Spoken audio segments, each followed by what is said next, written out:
पाकिस्तान और दुनिया भर में लाखों देखने और सुनने वालों को अरशद शरीफ का सलाम। नाज़रीन, आज इस्लामाबाद वफाकी दारुल हुकूमत में सरकारी मुलाजमीन एहतजाज करते रहे और एहतजाज किस चीज़ के बारे में करते रहे? अपनी तनख्वाहों में इजाफे के लिए करते रहे। और इन सरकारी मुलाजमीन पे आंसू गैस, लाठी चार्ज, उनको घसीट के गिरफ्तार करने वाले भी इंतजामिया के लोग थे, इस्लामाबाद पुलिस थी, डिस्ट्रिक्ट एडमिनिस्ट्रेशन, जो कि खुद भी सरकारी मुलाजमीन होते हैं। तो सरकारी मुलाजमीन का जो हक है कि तनख्वाहों में इजाफा मांग रहे हैं, इस हवाले से मुख्तलिफ सियासी जमातों ने भी अपनी आवाज़ उठाई है, सवालात उठाए हैं। पाकिस्तान पीपल्स पार्टी, पाकिस्तान मुस्लिम लीग नवाज, जमीयत उलमा इस्लाम, और कहा यही जा रहा है कि जी महंगाई इतनी हो गई है और रोज़ बरोज़ इजाफा होता जा रहा है महंगाई में, तो डिमांड जो है सरकारी मुलाजमीन की बिल्कुल जायज़ है। तो हुकूमत किस वजह से ये डिमांड अभी तक नहीं मान सकी? अभी तक ये धरना क्यों जारी है? अभी तक मुज़ाकरात का एक सिलसिला चल रहा है और इस्लामाबाद का वफाकी दारुल हुकूमत जो बिल्कुल आज कल तक पुरसकून था, आज हम देख रहे हैं कि वहाँ पे आंसू गैस भी है और बिल्कुल एक बैटल ग्राउंड का मंजर पेश कर रहा था। ये उस तरह के मनाजिर तो नहीं है जिस तरह के नई दिल्ली में हमने फार्मर प्रोटेस्ट के हवाले से देखे, लेकिन लग ये रहा है कि जो प्रोटेस्ट का सीज़न है वो पाकिस्तान में भी कहीं ना कहीं से पूरी दुनिया में जो हमने देखा, मॉस्को में इस तरह के मनाजिर देखे, दीगर ममालिक में हम ये मनाजिर देख रहे हैं, पाकिस्तान भी ये प्रोटेस्ट का सीज़न पहुँच चुका है और आइंदा आने वाले चंद माह में मज़ीद प्रोटेस्ट पाकिस्तान में, इस्लामाबाद में 26 मार्च अपोजिशन ने वैसी तारीख दी हुई है, वो भी होंगे। तो इस मसले का हल कैसे निकलेगा? तमाम लोग मानते हैं, हुकूमत खुद भी मानती है कि मुतालबात जायज़ हैं, तो फिर देर किस चीज़ की? और फिर जो मरकज़ी क़यादत थी सरकारी मुलाजमीन की, उन्हें एक रात पहले गिरफ्तार करने का जवाज़ क्या बनता था? इस पर तेल छिड़कने की ज़रूरत क्या थी? बड़े आराम से ये मसाइल हल हो सकते थे और वो हुकूमत ख़ास तौर पर जिनको कि खुद एक्सपीरियंस हो 126 दिन धरने का, उन्होंने भी वही टैक्टिक्स इस्तेमाल की जो कि माजी में हुकूमतें करती रहती थीं। तो इसका कोई और हल हो सकता था? इस पे बात करेंगे।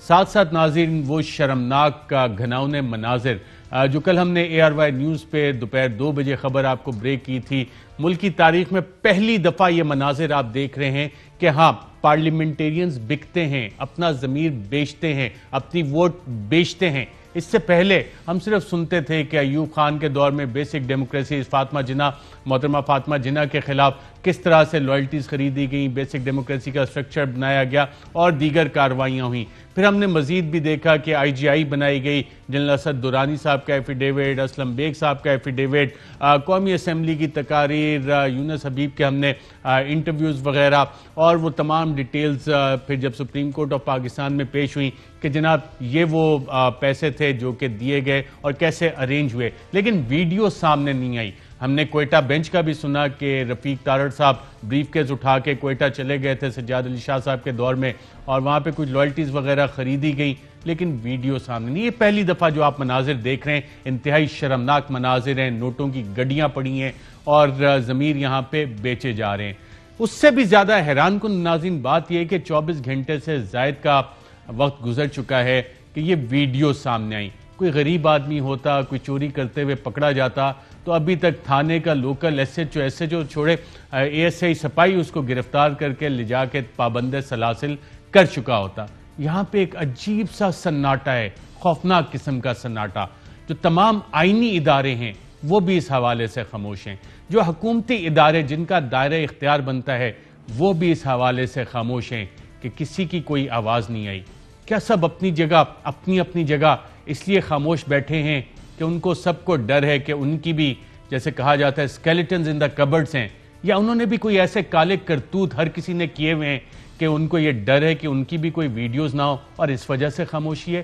क्योंकि अब तक तो अगर इस पूरी हुकूमत में, रियासत में लोगों का, तमाम आईनी इदारे, किसी भी शख्स का ज़मीर जिंदा होता तो 24 घंटे में बहुत कुछ हो सकता था। ये वही हुकूमत है नाज़रीन जो GIDC के 400 अरब रुपए माफ करने के लिए रातों रात एक ऑर्डिनेंस रात की तारीकी में जारी कर देती है कि बड़े बड़े इंडस्ट्रियलिस्ट, उनके पैसे माफ करने, और जब मीडिया में आवाज़ उठती है तो मीडिया पे तनकीद भी की जाती है, लेकिन क्रेडिट प्राइम मिनिस्टर साहब को जाता है कि उस तनकीद को उन्होंने वजन दिया और वो ऑर्डिनेंस वापस हुआ और इवेंचुअली वो एडवाइजर जो वजीर आजम को ये मशवरा दे रहे थे कि नहीं जनाब, और वो वुज़रा कि हम हार जाएंगे, और सुप्रीम कोर्ट से जब फतह हुई तो उन वुज़रा से सवाल भी ना किया गया, लेकिन रातों रात ऑर्डिनेंस जारी किया गया था। एक और ऑर्डिनेंस जारी किया गया ओपन बैलेट के लिए, और प्रिजम्पटिव सुप्रीम कोर्ट की अभी जजमेंट भी नहीं आई, वो भी कर दिया गया। तो हुकूमत को ये क्या चीज़ रोकती है कि जनाब एक ऑर्डिनेंस दिया जाए, जारी किया जाए और समरी ट्रायल किया जाए कि जनाब ये वो घिनौने चेहरे हैं जिन्होंने अपने ज़मीर बेचे, ये वो मुकद्दस फरीजा जो इनको ट्रस्ट दिया गया था, सेक्रेट ट्रस्ट जो आईने पाकिस्तान कहता है, जो वोटर्स का ट्रस्ट था, उसके साथ उन्होंने उसको बिट्रे किया, उसके साथ गद्दारी की। 30 दिन के अंदर ऑर्डिनेंस जारी हो और इनके समरी ट्रायल होते, लेकिन नहीं, ऐवान सदर में भी खामोशी है, काबीना में सिर्फ बातचीत आ रही है। क्या है, वजीर आजम ने भी आज का और ज्यादा खौफनाक बात की, हमारे वजीर आजम ने, कि 50 से 70 करोड़ रुपए की बोलियां आज के दौर में लग रही हैं। और जब पाकिस्तान का वजीर आजम नाज़रीन ये बात करता है तो हमें उसे इंतहाई सीरियसली लेना चाहिए, क्योंकि वजीर आजम पाकिस्तान जब बात कर रहे होते हैं तो उनके पास मुख्तलिफ इदारों की इनपुट्स होती हैं, हसास इदारे जिसमें ISI शामिल है जो कि वजीर आजम को रिपोर्ट करती है, इंटेलिजेंस ब्यूरो जो कि वजीर आजम को रिपोर्ट करती है, तमाम मामलात पे आगाही देते हैं। तो ये वो इनपुट्स होती हैं जिनके हवाले से वजीर आजम बात कर रहे होते हैं। और अगर मामला यहां तक पहुंच गया कि अब 50 से 70 करोड़ की बोली लग रही है और वजीर आजम ये बात करें और सब तरफ सन्नाटा छाया हुआ है, कोई एक्शन नहीं हो रहा, तो मेरा ख्याल तमाम उन आईनी इदारों में बैठे हुए लोगों को, हुकूमत में बैठे हुए तमाम लोगों को अपने अपने गिरबान में झांक के ये सवाल करना चाहिए कि इस खामोशी की वजह क्या है, उनके ऐसे कौन से स्केलेटन्स हैं जिस वजह से उनको आइन और कानून, मुख्तलिफ इदारे हैं जो कि एक्शन ले सकते थे, वो एक्शन लेने से रोक रहे हैं। इसी मौजू पर नाज़रीन बात करेंगे। मैं अपने पैनलिस्ट का तारुफ करवा दूं। इस्लामाबाद स्टूडियोज़ में हमारे साथ मौजूद हैं सेनेटर शिबली फराज साहब, वफाकी वज़ीर इत्तलात। बहुत शुक्रिया सेनेटर शिबली फराज साहब प्रोग्राम में शिरकत करने का। और नाज़रीन, जहाँ पे ज़मीर फरोश पार्लियामेंटेरियंस हैं वहाँ पे बहुत अच्छे पार्लियामेंटेरियंस हैं, शायद मेजॉरिटी उन अच्छे पार्लियामेंटेरियंस की है, सेनेटर्स की है, MNS की है, प्रोविंशियल असम्बली के मेम्बरान की हैं, और सेनेटर शिबली फराज का भी शुमार उन्हीं में होता है। और सेनेटर जावेद अब्बासी साहब भी हमें ज्वाइन कर रहे हैं, पाकिस्तान मुस्लिम लीग नवाज से ताल्लुक़ है। के साथ हमें फैसल करीम कुंडी साहब, साबिक डिप्टी स्पीकर कौमी असम्बली पाकिस्तान पीपल्स पार्टी, वो भी हमें ज्वाइन करें। आप सबका प्रोग्राम में शिरकत का शुक्रिया। जी ऑनरेबल मिनिस्टर साहब, 50 से 70 करोड़ रेट जा रहा है, वजीर आजम कह रहे हैं, उनके पास तमाम इदारों की इनपुट भी होती है। ये सिलसिला इसी तरह चलेगा या कोई ब्रेक्स लगाने के लिए कोई इकदामात हैं? बाकी तो ऑर्डिनेंसेस निकलते रहते हैं, कोई ऑर्डिनेंस आ सकता है कि समरी ट्रायल हो और ताकि आइंदा के लिए प्रैक्टिस को रोका जा सके, या कि नहीं क्योंकि पिछले 70 साल से चल रहा है, यूथ दौर में कहानी शुरू हुई थी, IGI छांगा मांगा आया और वो कल्चर सबको सूट करता है, सबके स्केलेटन्स हैं, so let the party continue. नहीं जी, ऐसी बिल्कुल बात नहीं है। अगर ऐसा होता तो हम ये जो इकदामात हमने लिए हैं, और वो इकदामात शुरू होते हैं उस वक्त से जबकि हमने अपने 20 मेंबरान को अपनी पार्टी से निकाल दिया था। जब ये स्कैंडल सामने आया उस वक्त वीडियो वगैरह कुछ भी नहीं थी। उससे यही जाहिर हुआ कि वो पार्टीज़ जो कि इस किस्म की घनावनी एक्टिविटीज़ में, यानी वोट की ख़रीद और फरोख्त, और ये इनकी जो लीडरशिप है वो उसमें बराह रास्त इन्वॉल्व होती है। बिकॉज देखें, ये आपने देखा होगा कि पीपल्स पार्टी और PML नून की बुनियादी जो इसकी फाउंडेशन थी PML नून ने रखी। 1985 में जब इन्होंने के अपनी सियासत में आए, इन्होंने प्लॉटों की सियासत शुरू की। फिर इस तरह से लोगों के ज़मीर खरीदना और बेचना, ये इनका एक स्टैंडर्ड स्टैब्लिश्ड फैक्ट बन गया। कम PTI, जब PTI आई उसने 2013 से प्राइम मिनिस्टर इमरान खान इसके सख्त खिलाफ थे, और वो यही कहते थे कि जो भी इलेक्शन लड़ने हैं वो ट्रांसपेरेंट होने चाहिए। उसके लिए हमने जद्दोजहद भी की। फिर 2018 में जब वाक़या आया उसमें हमने अमली इक़दामात किए। फिर अब जो है तो हम यही चाह रहे थे कि इसके लिए कानून साजी होनी चाहिए। हम अदालत के पास गए कि उनसे इंटरप्रिटेशन लें, कि वो हमें गाइडेंस दें कि हम ये काम करना चाहते हैं। अब देखिए असल चीज़ क्या है कि एक ऐसा काम जो कि किसी से भी पूछ ले इंडिविजुअली तो कहेंगे कि जी इस तरह होना चाहिए, क्योंकि जब आप एक इलेक्शन लड़ते हैं और उसमें अगर आपकी तादाद सेनेटर्स की आपके मेंबरान से वो नहीं करती है तो जाहिर है कि आपको इसमें कोई गड़बड़ हुई है। ठीक हो गया। तो किसको क्या एतराज होगा? मेरा सवाल बड़ा वाज़ेह था कि वो तो आपकी एक प्रिंसिपल पोजीशन है कि जनाब ओपन बैलेट से होना चाहिए, बाकी सियासी जमातों की अपनी, लेकिन ये जो वीडियो सामने आई हैं, पिछले 24 घंटे से ज़्यादा का अरसा गुजर गया है, तमाम आईनी इदारे, हुकूमती इदारे खामोश हैं, खामोश तमाशी, क्या वजह है इसकी? नहीं नहीं, देखिए ये तो जाहिर है कि जो इदारे हैं, कंसर्न इदारे हैं, इसमें मुझे लीगल पोजीशन नहीं पता कि इस किस्म की सिचुएशन में क्या होता है। ऑर्डिनेंस जारी हो सकता है कि समरी ट्रायल करें, इसका जुडिशियल कमीशन बनाएं और 30 दिन 60 दिन के अंदर उसकी रिपोर्ट आ जाए, तो क्या चीज हुकूमत को रोकेगी? मैं इसका चूंकि लीगल एक्सपर्ट नहीं हूं, लेकिन what you are saying I totally agree in spirit with what you are saying, क्योंकि देखें जब तक कि हम ऐसे लोगों को सजाएं नहीं देंगे तो ये चीज रिपीट होगी। और बहुत अच्छी बात है। मैं फैसल करीम कुंडी साहब आपसे भी जानना चाहता हूं, छांगा मांगा की सियासत आप भी जानते हैं, हमारी ये तारीख रही है। IGI जिस तरह से बनाई गई, वो केस सुप्रीम कोर्ट तक गया, अल्लाह मग़फ़िरत फरमाए, air marshal retired Asghar Khan साहब बेचारे इंसाफ की तलाश में रहे, आज भी वो मेरे ख्याल केस का फाइनल डिसीजन नहीं आ सका। ये वाली चीज भी सामने आ गई है, कहीं पे हमने इन चीजों को रोकना है या कि नहीं, ये चीजें इसी तरह चलती रहे और सब इसमें बहती गंगा है हाथ धोते रहे, करोड़ों रुपए आए जाएं, कोई हिसाब किताब नहीं, कोई पूछने वाला नहीं। और क्या हुकूमत इस पे कोई ऑर्डिनेंस ला सकती है, कोई जुडिशियल कमीशन बना सकती है, कोई JIT बना सकती है कि ना 30 दिन 60 दिन के अंदर अंदर इस पे नतीजा आ जाना चाहिए? कौन ये खरीदो फरोख्त कर रहा था? लेकिन कल से हम देखेंगे, 70 साल में वीडियोस तो हमने नहीं देखी थी, अब तो पहली दफा ये वीडियो सामने आ गई है कि वाकई ये धंधा हो रहा है, ये मकरू कारोबार हो रहा है। तो इसको रोकना है या इसी तरह चलेगा ये? बिस्मिल्लाहिर्रहमानिर्रहीम। अरशद, मैं समझता हूँ कल जो ये वीडियो रिलीज हुई है बड़ी अफसोसनाक बात है एक पॉलिटिकल क्लास के लिए, सियासतदानों के लिए, क्योंकि इसमें यह है कि ये हमारी, क्योंकि बरादरी कहें जो भी कहें, ये हुआ है तो बड़ी, मैं समझता हूँ कि बड़ी अफसोसनाक और शर्मनाक बात है कि जो चीज़ हुई है। अब मैं शिबली भाई की तरफ जाऊँगा। इन्होंने बात की कि हम सुप्रीम कोर्ट गए इंटरप्रिटेशन के लिए। भाई आपने अपनी बिरादरी के पास जाना है, आपने पार्लियामेंट में कानून साजी करनी है, आपने कॉन्स्टिट्यूशनल अमेंडमेंट करनी है, वो आपने पार्लियामेंट के जरिए करनी है। अगर आप इतने संजीदा थे तो आपको चाहिए था 2-3-4 महीने पहले आप कमेटी बनाते, अपने इत्तेहादी जमातों के साथ मिलकर अपोजिशन के साथ रब्ता करते, हम बैठते, हम इसके ऊपर बात करते कि ये चीज़ें नहीं होनी चाहिए थी। लेकिन जब आप चेयरमैन सेनेट के नो कॉन्फिडेंस पे जिस वक्त आप शादियाने बजा रहे थे और आप खुशियां मना रहे थे और आप मिठाइयाँ तकसीम कर रहे थे कि हमने 14 बंदे तोड़ दिए, खरीद लिए, जो भी किए, और आपको जब उन्होंने वोट किया तो उस वक्त तो आप बड़े खुश थे। उस वक्त तो खरीदो फरोख्त का कोई वो नहीं था। उस वक्त तो आप कह रहे थे हमने खरीदे नहीं, वो ज़मीर की आवाज़ पे जो है उन्होंने वोट किया, जो भी आप बयान दे रहे थे। तो उस वक्त भी अगर आपको अकल आ जाती, उस वक्त भी अगर आप पार्टियां न तोड़ते और फ्लोर क्रॉसिंग न करवाते तो फिर ये चीज़ें आज ना होती। अब आप जाते हैं और आप कमेटी में भी उसको बिल्कुल ले जाते हैं और घंटों में आप उसको पास करेंगे। आप इतनी जल्दबाजी में अगर ये काम आप 3-4 महीने पहले करते और ये चीज़ अगर आप बैठते तो अगर अपोजिशन ना मानती तो आप कहते कि अपोजिशन बिल्कुल ठीक हो गया। फैसल करीम कुंडी साहब, ये सारी चीजें जो हो गई मीडिया के जरिए आप बता रहे हैं, अब क्या करना है? मीडिया के जरिए में बता रहे हैं। मैं ये कहता हूं कि बिल्कुल मैं आपसे एग्री करता हूं, इसके ऊपर एक जुडिशियल कमीशन बनाना चाहिए। अब आप देखें कि वज़ीर आज़म साहब ने, कि आपने गालिबन शायद मैंने नहीं सुना होगा कि वो स्पीच नहीं सुनाई 3 साल पहले, जब उन्होंने कहा कि मैंने ये वीडियो देखी है, MPS जो पैसे गिन रहे हैं मैंने देखी है ये वीडियो 3 साल पहले की, 2018 की गालिबन, अगर आपको याद हो। मैं बिल्कुल वो आपको सुना देता हूं और उससे पहले मैं आपको एक और चीज भी दिखा देता हूं। एक मिनट आपकी ख्वाहिश पूरी करने जा रहा था। उस वक्त कहा नहीं, मैं वो भी मेरी ख्वाहिशात पूरी कर, मैं एक ख्वाहिश है कि मैं एक मिनट बात कर लूं। उसमें आपने देखा, आपने बताया, आपने उस शख्स को, फिर आपने जब देखी तो आपने उस बंदे को लॉ मिनिस्टर बनाया।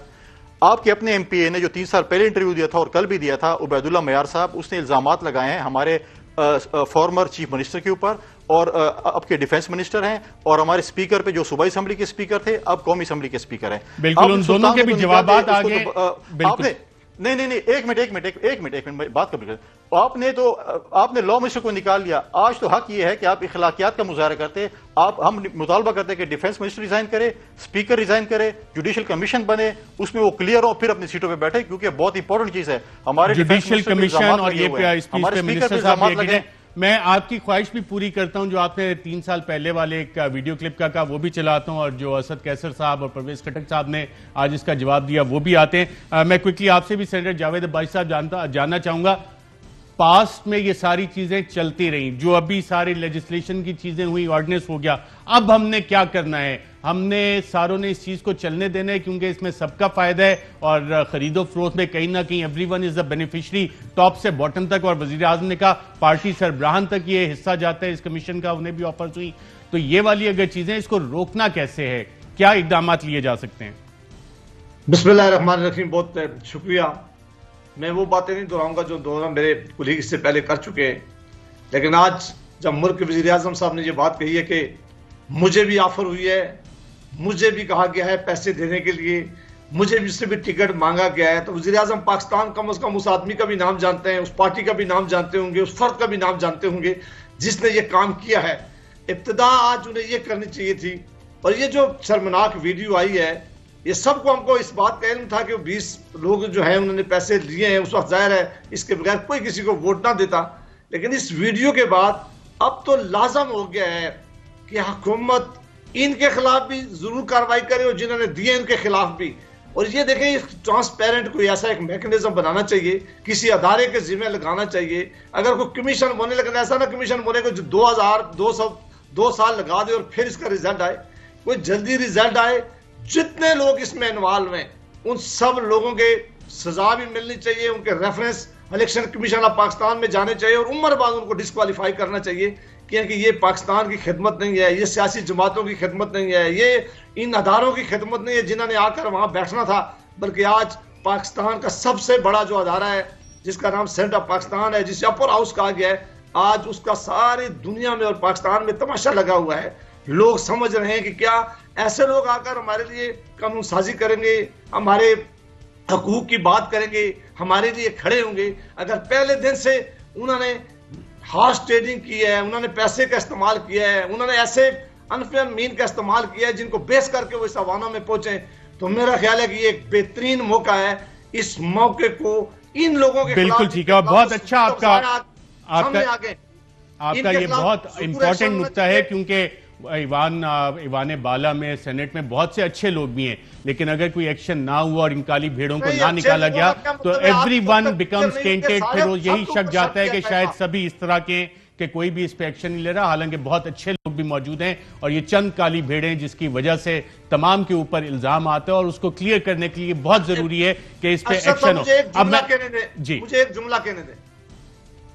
इस वक्त हुकूमत है, हुकूमत में है शिबली साहब, इनको सारी मालूमात पता है, वीडियो आ गई है। मेहरबानी करके एक एक का नाम सामने करें, मेहरबानी करके इनके खिलाफ कोई एक्शन लें, मेहरबानी करके इस मामले की बड़ी खिदमत होगी कि अगर इन्होंने आज इस मामले को किसी कारपेट के नीचे दबा दिया है तो ये पाकिस्तान की खिदमत नहीं होगी। बिल्कुल ठीक है। अच्छा, अब फैसल करीम कुंडी साहब की चंद ख्वाहिशात थी, नाज़रीन वीडियो भी आपको दिखाते, लेकिन उसको दिखाने से पहले मैं आपको ये बताऊंगा कि 18 अप्रैल 2018 को प्राइम मिनिस्टर इमरान खान साहब की जिस तकरीर का हवाला दिया जा रहा है वो 29 अप्रैल की है। उससे तकरीबन 10 दिन पहले हमने अपने प्रोग्राम में बाकायदा तौर पर यह लिस्ट दिखाई थी, इन लोगों के नाम बताए थे और यह बताया था कि 1 अरब 20 करोड़ रुपए एलोकेट किए गए 18 अप्रैल 2018 को, और उन 1 अरब 20 करोड़ में से 15 MPA पाकिस्तान तहरीक इंसाफ के थे जिन्हें 60 करोड़ मिलने थे, बाकी 7 MPA उस लिस्ट के मुताबिक पाकिस्तान पीपल्स पार्टी के थे, 3 कौमी वतन पार्टी के थे जिनमें से एक लॉ मिनिस्टर साहब भी थे और एक साहब ANP के थे, और टोटल 30 लोगों से राब्ता हुआ था। एक खातून MPA के साथ बातचीत कुछ 1 करोड़ अमाउंट की वजह से नहीं होगी क्योंकि 3 करोड़ की ऑफर दी गई, फिर 4 करोड़, लेकिन उनको 5 करोड़ रुपए चाहिए थे तो वो डील नहीं हुई। अगले दिन उन्होंने जाके प्रेस कॉन्फ्रेंस की और 18 अप्रैल को हमने आपको क्या बताया था, आइए देखते हैं। अब जो नाज़रीन मैं आपको दस्तावेज दिखाने जा रहा हूं, ये वो सोर्स डॉक्यूमेंट जो हमारे ज़राए ने बताया कि पाकिस्तान तहरीक इंसाफ के सरबराह को मिला, और इसमें आप देख सकते हैं कि 27 फरवरी को इस्लामाबाद में जो पेमेंट्स हुई उसकी अमाउंट लिखी हुई है कि 3 करोड़ 80 लाख पेमेंट हुई। ग्रैंड टोटल भी इसमें लिखा हुआ है 11 करोड़ 40 लाख। जो टोटल पेमेंट्स हुई थी 1 अरब और 20 करोड़ रुपए थी, जिसमें से इल्जाम यह कि PTI के अरकान जो हैं जिनके नाम है उन्होंने 60 करोड़ लिए। फिर 28 फरवरी को इल्जाम यह है कि पेशावर में पेमेंट्स की गई और इमरान खान से आपने खुद सुना उन्होंने 4 करोड़ का जिक्र किया। फिर 1 मार्च को पेशावर में पेमेंट्स हुई जिसमें अमाउंट 3 करोड़ का बताया जाता है। 2 मार्च को भी पेमेंट्स पेशावर में हुई।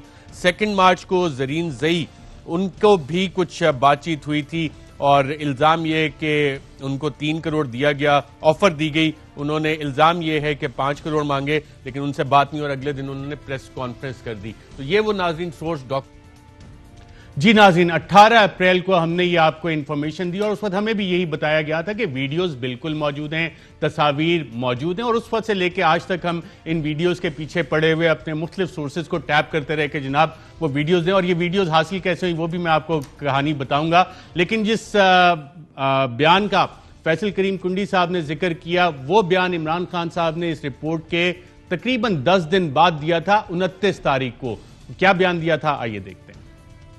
20 पार्लियामेंटेरियंस को हमने निकाला है और मैं वो पार्लियामेंटेरियंस, अगर आप ये देख रहे हो जिनको मैंने निकाला है, मेरा एक छोटा सा पैगाम है आपके लिए। कईयों ने कुरान पे हाथ रख लिया है, कई कहते हैं जी हमारा पर गलत हो गया। ये मेरी बड़े गौर से बात सुन लो, हमें पता तो पहले चल गया था, लेकिन जब तक मैंने ये नहीं पता चलवाया कि एक एक नाम ने बाकी पैसे लिए, मैंने अनाउंस नहीं किया। आप में से अगर किसी को शक है, आए, हम आपको बुला रहे हैं, आए बैठे, मैं आपको अपनी आंखों से दिखाऊंगा। आप नोट गिन रहे हैं, आप देखेंगे कि आपकी वीडियो है, आप नोट गिनते हुए।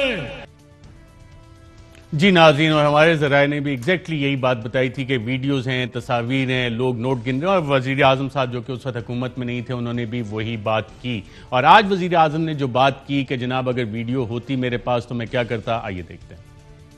और ये सवाल पूछना कि वीडियो मेरे पास थी, मेरे पास अगर ये वीडियो होती तो वो जो हमने 20 लोग निकाले थे, उन्होंने 2 ने तो मेरे पे केसेस किए होते, मैं अदालत में क्यों ना ये वीडियो ले जाता अगर मेरे पास होती। हमारा वकील जो 2 साल से जब जा रहा है अदालत में, तो वो वीडियो दिखा देता, केस ही खत्म हो जाता अगर मेरे पास ये होती पहले। जी नाज़रीन, अब फैसला हम आप पे छोड़ते हैं और एक वक्फा लेते हैं, और वक्फे के बाद इससे भी ज्यादा अहम चीजें और चंद अहम हकायक आपके सामने रखेंगे एक छोटी सी ब्रेक के बाद।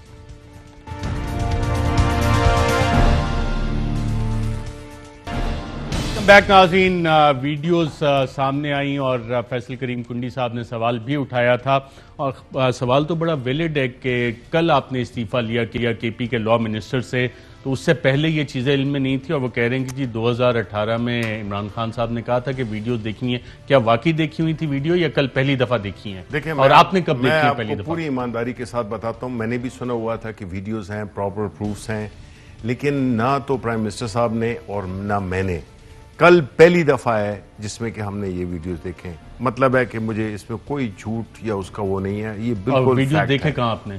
टीवी पे देखे। कौन से टीवी पे? ये आपके टीवी सारे चैनल्स पे चल रही थी ये। जी अच्छा, हो गया।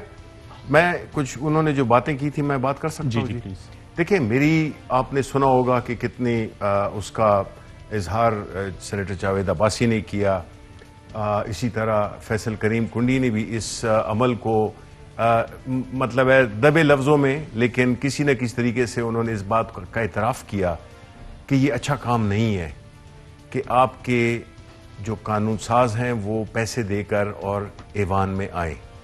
अब जब दोनों एग्री करते हैं, सब एग्री करते हैं, तो बजाय इसके कि वो अपनी जगह पर कि जो बाकी जो लोग इसमें जो किरदार मुलविस किरदार थे उन पे मुकदमा भी चलना चाहिए, उन पे एक्शन भी होना चाहिए, ठीक है, लेकिन साथ ही साथ में जो चीज इस वक्त आपके हाथ में है, यानी कि इस बिल की सपोर्ट करना, वो तो अब रिजेक्ट हो गया, खत्म हो गया 26वीं आईनी तरमीम। नहीं देखें, वो तो ठीक है, तो नहीं, इनकी तो पोजीशन वाजे होगी ना, इन्होंने तो अपोज किया ना, इनकी तो हर तकरीर आगे की बात कर रही है तो खत्म हो गया। नहीं वो हो गया, लेकिन नहीं, ये रिकॉर्ड पे तो होना चाहिए ना कि रिकॉर्ड पे आ गया, कई दफा आ गया, सुप्रीम कोर्ट में भी रिकॉर्ड पे आ गया ये। सर जी, ये तो तय हो गया ना। तो लेकिन ये फिर जो आज जो ये भाषण दे रहे हैं, जो आज ये इस तरह की एक मॉरलिस्टिक किस्म की पोजीशन ले रहे हैं, वो तो पता चलना ही चाहिए कि इन्होंने मुखालिफत की उसकी। ठीक है, अच्छा, मोरालिटी वाली पोजीशन पे मजीद भी यकीनन सवालात होंगे, मैं उस पर आता हूँ। लेकिन इस वक्त हमें ज्वाइन कर रहे हैं मोहम्मद अली शाह साहब, पाकिस्तान पीपल्स पार्टी के MPA, और आपने कल वीडियोस में देखा होगा। मोहम्मद अली शाह साहब, बहुत शुक्रिया प्रोग्राम में शिरकत करने का। आपसे जानना चाहेंगे कि कल एक वीडियो चल रही थी और उसमें आप नजर आ रहे थे, इसमें ये जो सामने पड़े हैं ये किताबें आपको अभी तक नजर आ रही हैं या बाकी ये नोटों की गड्डियां, क्योंकि बाकी सब तो कबूल कर चुके हैं कि ये मामला पैसों के लेन देन का था? देखिए जी, मैं बार बार ये आपको कहने की कोशिश कर रहा हूँ कि ये 2 वीडियोस आई है। एक वीडियोस में मैं मानता हूँ कि मैं बैठा हूँ, सिगरेट पी रहा हूँ, चाय पी रहा हूँ, और जो पैसे डिस्ट्रीब्यूट हो रहे हैं, पैसे जो दे रहे हैं, पैसे ले रहे हैं, उस वीडियो में मैं बिल्कुल नहीं हूँ। बिल्कुल, ये जो आपके सामने मेज पे पैसे पड़े हैं जो कि सब लोग कह रहे हैं कि पैसों की गड्डियां हैं, आप कल कह रहे थे किताबें। इस मेज में और जो पैसे डिस्ट्रीब्यूट हो रहे हैं उस जगह में और इस जगह में काफी फर्क है जी। बिल्कुल, आपके सामने इस मेज पे क्या पड़ा है? चाय की प्याली पड़ी है, आपके सामने पड़ी है 2 चाय की प्यालियां पड़ी हैं, एक मोबाइल फोन नजर आ रहा है, पीछे शीशा लगा हुआ है, एक साहब इन गड्डियों के पीछे है, उनका चेहरा छुपा हुआ है। तो ये पैसे आप दे रहे थे किसी को? यही पैसे जिधर मैं बैठूं, ये मैं बार बार ये मैंने किया कि ये एडिटेड वीडियो है। जिधर मैं बैठा हूं ये बिल्कुल खाली जगह है जी। अच्छा, हमें तो सबको यहाँ पे नजर आ रहे हैं पैसे पड़े। सेनेटर शिबली फराज साहब, आपको पैसे नजर आ रहे हैं, खाली जगह नजर आ रही है? नहीं, मुझे तो जो वीडियो बता रही है तो पैसे ही नजर आ रहे हैं। पैसे नजर आ रहे हैं आपको? फैसल करीम कुंडी जी मोहम्मद अली शाह साहब, पैसे जी ये दूसरी वीडियो में पैसे जो डिस्ट्रीब्यूट हो रहे हैं वो दूसरी वीडियो में पैसे। अच्छा, ये सारा अमल जो था, पैसे दिए गए लोगों को, वोट खरीदे गए? हेलो जी मोहम्मद अली शाह साहब, पैसों का लेन देन हुआ था 2018 के इलेक्शन में, कौन पैसे दे रहा था? देखिए, अभी उसके उबैदुल्लाह मयार की स्टेटमेंट सामने आ गई है। वो खुद एडमिट कर रहे हैं कि सीएम हाउस में पैसे हमें दिए, अपने कैंडिडेट ने हमें पैसे दिए। अभी वो ऑलरेडी इलेक्ट हो गए। सेनेटर फिदा बाय नेम उसने जिक्र किया, सेनेटर फिदा का जी, कि हमें अपने सेनेटर ने, उस वक्त जो उम्मीदवार था सेनेट का, अभी जो सेनेटर बने फिदा, उसका भी ताल्लुक मलकंड से ही है।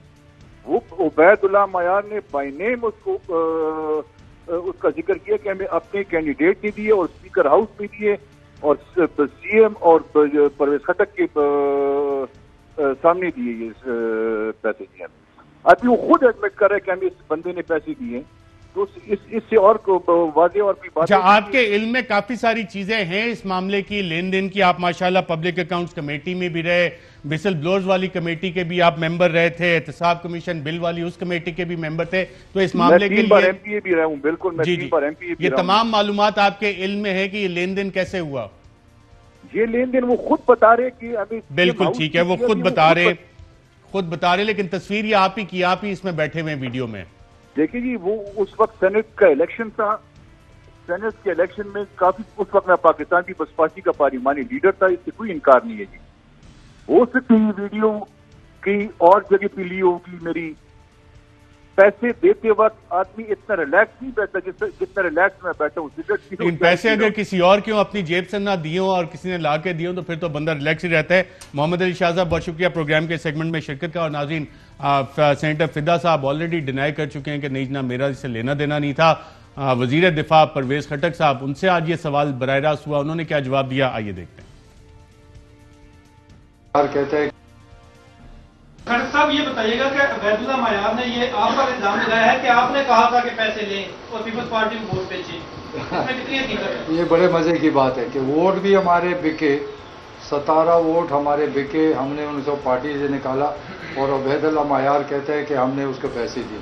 तो अगर मैं उनको पैसे देता तो वोट कहीं और कैसे? कहा था कि पैसे लें, मैंने कभी नहीं कहा, ना मैं कहूँगा, क्योंकि हमारे अपने पीटीआई के वोटर्स थे। तो मैंने कभी नहीं कहा ये वोट जहाँ बिके, ना वो स्पीकर हाउस है, टोटल झूठ है। इस्लामाबाद में घर है, जब चाहे हम आपको बता देंगे। मैं बिल्कुल मौजूद नहीं था वहाँ। उनका पार्लिमानी लीडर मोहम्मद अली एमपीए, वो मोहम्मद अली शाह वहाँ मौजूद थे, वो आइडेंटिफाई कर रहे थे और उनके थ्रू सारा मामला हुआ था। मुझे तो पता ही नहीं।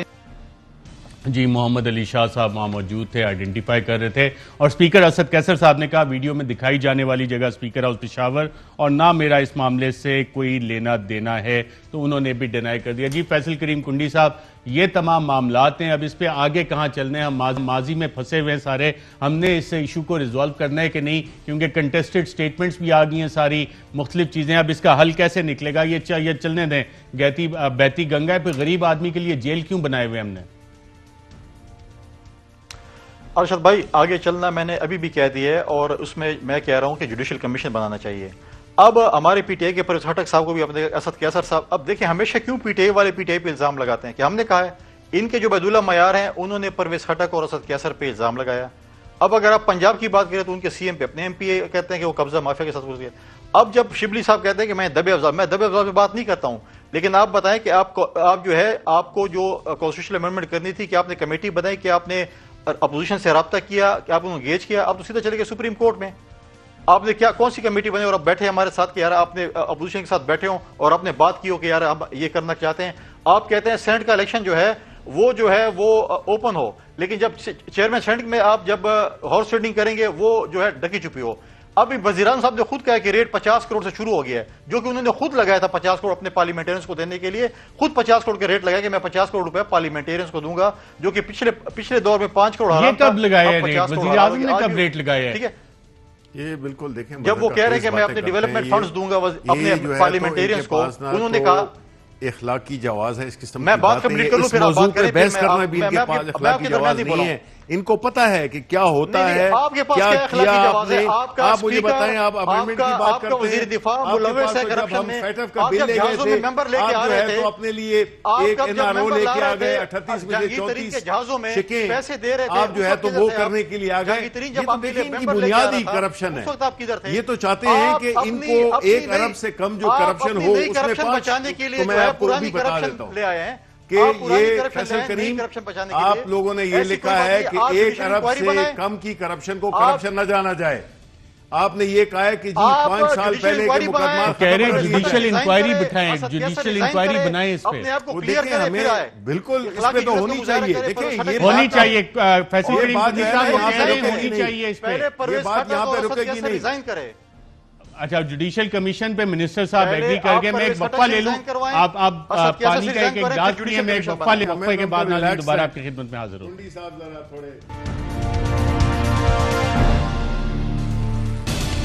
वेलकम बैक नाज़रीन। सेनेटर जावेद अब्बासी साहब, आज इस्लामाबाद के मनाजिर आपने यकीनन देखे होंगे, लाठी चार्ज, आंसू गैस।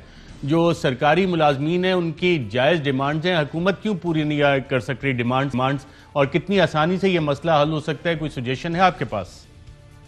देखें, कुछ अर्सा पहले वज़ीर आज़म पाकिस्तान ने खुद कहा कि इतनी ज्यादा महंगाई हो गई है कि मैं अपनी तनख्वाह में गुजारा नहीं कर सकता। उन्होंने कहा कि इस महंगाई के आलम में, और उसके बाद तो पाकिस्तान की तारीख में सबसे ज्यादा महंगाई इन पिछले 2.5 में हुई है। कोई कमेंट, चीनी देख लें, आटा देख लें, दाल देख लें, गैस देख लें, इसकी बिजली के बिल देख लें, इसमें तो मेरा नहीं ख्याल कि पाकिस्तान का कोई आदमी भी ये कहेगा कि इतनी बड़ी, कोई 300% से 500% तक मुख्तलिफ चीज़ों में महंगाई गई है। इस आलम में किसी भी आदमी के लिए उन पैसों में जो तनख्वाहें पुरानी थी उनमें गुजारा करना मुश्किल है। हुकूमत के भी हम मामला समझ सकते हैं कि उनके भी माशी हालात हमें नजर आ रहे हैं, लेकिन मामला को मद्देनजर रखकर उनके साथ बैठकर कोई लाएअमल अख्तियार करना चाहिए था कि ताकि सरकारी मुलाजमीन जो है वो सड़कों पर आकर, आज जो बहुत खौफनाक बात है कि सरकारी मुलाजमीन को सरकारी मुलाजमीन के साथ मरवाया जा रहा है, आंसू गैस फेंके जा रहे हैं। ये एक ऐसी नफरत आपस में, यानी मुलाजमीन हैं, जो पुलिस वाले भी वो भी सरकारी मुलाजमीन है, और जो बाकी अफीसर साहिबान है या लोग थे वो भी सरकारी मुलाजमीन। बिल्कुल ठीक है। आज वो पूरे इस्लामाबाद एक दूसरे के साथ लड़वा दिया गया। मेरे पास टाइम कम है, मैं क्विकली फैसल नहीं करना चाहिए, राइट, सीरियसली उनकी इस डिमांड को पूरा करना चाहिए। वरना आज से बाद अगर सारे लोग सड़कों पर आते हैं, पहले असातिज़ा आए हुए थे, अब ये आ गए, इसके बाद कोई और आएगा, तो ये पाकिस्तान के लिए बहुत ही खतरनाक बात है, खतरनाक बात है कि हुकूमत को इनको सड़कों में आने से पहले इनके साथ मसाइल हल करना चाहिए। फैसल करीम कुंडी साहब, इसका कोई आसान हल भी हो सकता था कि ये वायलेंस ना होती, आंसू गैस, टीयर गैस ना चलते, लाठीचार्ज ना होता, और आराम से मुज़ाकरात करके बातचीत हो सकती थी। देखिए अर्शद भाई, ये कल से रात से क्रैकडाउन शुरू है। हुकूमत को चाहिए था एक कमेटी बनाते हैं, उनके साथ मुज़ाकरात होते हैं, मुज़ाकरात में होते हैं, लचक होती है, बातचीत होती है, लेकिन जिस तरीके से आज जो है वो जिस डी चौक पे और इस्लामाबाद को पानीपत का मैदान बनाया गया, ये तो वो जमात थी जो कि 120 दिन या उससे ज़्यादा धरने दे रही थी, उनसे आज एक धरना बर्दाश्त नहीं हुआ, एक दिन का धरना बर्दाश्त नहीं हुआ। वो मुलाजमीन क्या बात कर रहे थे कि हमारी तनख्वाहें बढ़ाई जाए, महंगाई हो रही है, उसमें हमारी तनख्वाहें, जिस तरीके से महंगाई हो रही है उसमें हमारी तनख्वाहें बढ़ाई जाए, हमारी पेंशन बढ़ाई जाए। तो ये क्या गलत मुतालबा कर रहे थे? लेकिन ये तो माजी में कहते थे कि अगर ऐसे लोग निकलेंगे और हमारे खिलाफ ऐसे एहतजाज करेंगे तो हम रिजाइन कर जाएंगे, अगर हमारे खिलाफ 500 के 50 बंदे भी ऐसे नारे लगा ले। लेकिन जिस तरीके को डायलॉग के जरिए हल करना था, उसकी ओर आप शेलिंग करेंगे, और वो शेल जो एक्सपर्ट शेल थे, आज एक टीवी प्रोग्राम पर दिखाया जा रहा था कि एक्सपर्ट शेल जो है वो मारे गए थे आंसू गैस के। फिर जिस तरीके से लाठी चार्ज आपने तो मतलब है कि वो नौकरियां लोगों को देनी थी, 1 करोड़ नौकरियां देनी थी, 50 लाख बराबर। बिल्कुल ठीक है। मेरे पास आप लोगों पे लाठियां बरसा रहे हैं। साहब वक्त कम है, मैं मिनिस्टर साहब से पूछ लूं, आप भी आज धरने में गए थे, आपने दोनों मौजूद पैनलिस्ट का सुना कि जायज डिमांड है और सब लोग एग्री करते हैं कि महंगाई हुई है, वजीर आजम खुद कह चुके हैं, तो इनके कब तक हल हो जाएंगे मुज़ाकरात के जरिए? इंशाल्लाह मुज़ाकरात ऑलरेडी कमेटी बनी हुई थी, परवेज खटक साहब, अली मोहम्मद साहब और हफीज शेख साहब भी इसमें शामिल थे और बाद में इंटीरियर मिनिस्टर भी शामिल हो गए। ये आज उनकी डिमांड में थोड़ी चेंज आई जिसमें कि वो 22 ग्रेड तक ले गए, जबकि 1 से 16 का एक तय हुआ था। तो इंशाल्लाह मैं यही उम्मीद करता हूँ कि ये कल तक ये मसला हल हो जाएगा। और आखिर में बात ये करना चाहूँगा कि परवेज खटक साहब और असद कैसर साहब का नाम इन्होंने गैर जिम्मेदारी के तौर पे लिया है। और जो मैं ये भी वो बात करूंगा कि जब ये कमीशन बने या जो इन्वेस्टिगेशन या जेटी जिसकी कि सलीम कुड्डी बात कर रहे हैं, तो हम वो लोकेशन भी देखेंगे कि वो लोकेशन किसके घर की थी और कहाँ की थी। बिल्कुल, उसके बाद जो है तो सेनेटर फिर हम शिबली बात फराज साहब, करेंगे। सेनेटर जावेद अब्बासी साहब, फैसल करीम कुंडी साहब, सबका प्रोग्राम में शिरकत का शुक्रिया। आज के प्रोग्राम में इतना ही, इजाजत दीजिएगा, अल्लाह हाफिज।